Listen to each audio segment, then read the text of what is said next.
Christians are the Waldenses and the Huguenots, those that preceded the Protestants of the Reformation. Moreover, Constantine does not seem to have experienced at any point a sincere conversion to Christ or even a minimal understanding of the Christian faith. His interest was merely political. He was afraid of losing the empire. In that way, he unleashed a repression against the African Donatists. He tried to fuse Christianity with pagan cults. That's what he was doing, so he could save it for himself. And although he supported the Trinitarians, in 325 he went on to support their Arian enemies. It would likewise be an Arian bishop, Eusebius of Nicomedia, who would baptize Constantine in water shortly before his death in 337. Constantine would be seen in a completely positive light. He was the one who ended the imperial persecutions of Christians. Well, when you bring up, okay, Christians, come on in. Okay, heathens, come on in. We'll have us a mixed church. It's a Roman Catholicism, and we'll all get along. We're all going to tolerate one another. We're all going to have some political correctness here. That's all it is. That's all political correctness is. It's the Edict of Toleration. And they're trying to pass that throughout the world, aren't they? He was the one who ended imperial persecutions, brought them out of hiding. He even brought them to the palace to ask their advice. The Christians, the ones they were feeding to the lions. As was the case of the Spanish Christian Hosius, all these aspects dazzled many Christians of that period in such a way that they were not conscious of the mutation.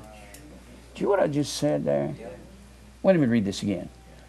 All these aspects dazzle many Christians of the 21st century in such a way that they were not conscious of the mutation of the Protestant church with Catholicism throughout America. It doesn't say that. I thought I'd just put that in. Because that's the same thing. They weren't conscious.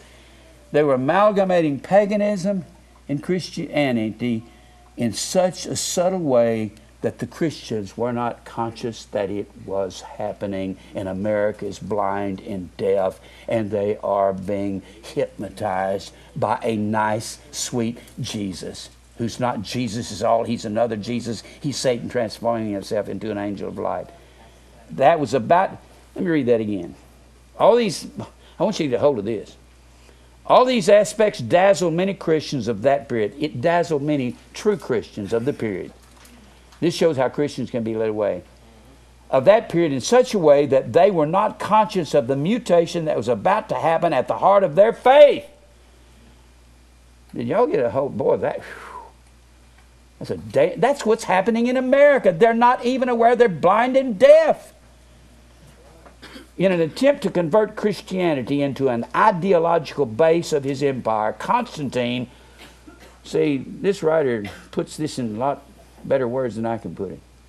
Constantine was able to introduce ceremonies, viewpoints, beliefs, and practices into its heart, which originated in paganism. I got to read that again. Read that slow. In an attempt to convert Christianity into the ideological base of his empire, Constantine was able to introduce ceremonies, Christ Mass, Ishtar, the fire worship ceremonies, the rosary, which came out of Hinduism, the confessional, out of Hinduism. All of that was going on thousands of years before Jesus. And viewpoints and beliefs and practices into its heart, which originated in paganism. His concern was not to maintain the purity of something. That wasn't his concern, which he did not care for, but to adapt that organism to receive all kinds of strange bodies, bodies which for him proved indispensable if he desired to maintain the unity of the empire. He didn't care what he had to bring in. Roman Catholicism, all the paganism, as long as he could have unity and have the money and the power he wanted. That was it. This is why Christmas came into the church. Let me read this last couple of paragraphs. In a short time, to be Christian at least, listen to this. This guy, man, this nails it down. In a short time, to be Christian at least, and external appearances became something chic. It's cool, man. I'm a Christian now. I can meet with Constantine in my newfound pagan Christian religion called the Christ Mass. Multitudes proceeding from paganism filled the rows of the church. As a general rule, it had never had people of such a status among its members. They were getting the high rollers in, like at the big Baptist church, the big Church of Christ. Now, the rich get to come in. Constantine said we can come in and have a nice Jesus, and we don't have to kill no Christians because they're not going to tell us anything that we don't want to hear. Little by little, the church was seduced. These words just knock me out. Listen to this. Little by little, the church was seduced by the glitter of human glory, forgetting the counsel of James against making exceptions of persons in James 2:1-9. Have not the faith of our Lord Jesus Christ, the Lord of glory, with respect to persons. If a man comes into your assembly wearing a gold ring and goodly apparel, and he is a mogul of some kind, or head of a big corporation, or a doctor, or a lawyer, don't you respect him? He says to the poor, sit here under my footstool. It had never had people of such status among its members. The church had never had high rollers before. It was the poor and the downtrodden, the needy. Little by little, the church was seduced by the glitter of human glory. In the blink of an eye, Christians that had never associated with the government started to fill important political offices. Sounds like today, doesn't it? You got to get out and vote for the right candidate at Rome. The right Caesar is running for office. You got to vote for Caesar Obama or Caesar John McCain. Which Caesar are you going to vote for? I'm not voting for any of them. Those who had never fit into the ranks of the army were given military commands. Christians.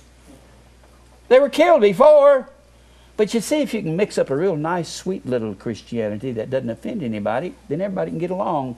That's called political correctness or tolerance. Y'all don't realize that political correctness is Roman Catholicism in action. It's Babylonianism. Those who had been outlawed by the emperors now sat at his table. It seemed a triumph of the spirit over the former enemy empire. Without a doubt, many would have seen all that as... Let me just read this. This guy, I feel like he's just got a 16-penny nail driving it right between Charles Stanley's eyes. Boom! Or one of those nail guns of Fred. You know. Listen to this. It seemed a triumph of the spirit over the former enemy empire. Without a doubt, many would have seen all that as God's blessing. Mixing all this up and everybody getting along. Oh, it's a blessing of God. We got a wonderful church. But this was only how it appeared. Reality was a whole different story. Behind the scenes, there's a reality, isn't there? It sounds like America today, doesn't it? Amen. It's a great book, Myth of Mary. Few authors have expressed with such obvious clarity this process of absorption of paganism values as J.H. Newman. His testimony has a special value in that he was born in the bosom of the Anglican Church, converted to Catholicism, and is made a cardinal. Now, this is a man that knew all about it. And what may be his principal work in regards to Catholic apologetics, Cardinal Newman wrote. Here's what he wrote. Here's how it's mixed up. In the course of the 4th century, that's Constantine's century, two movements of development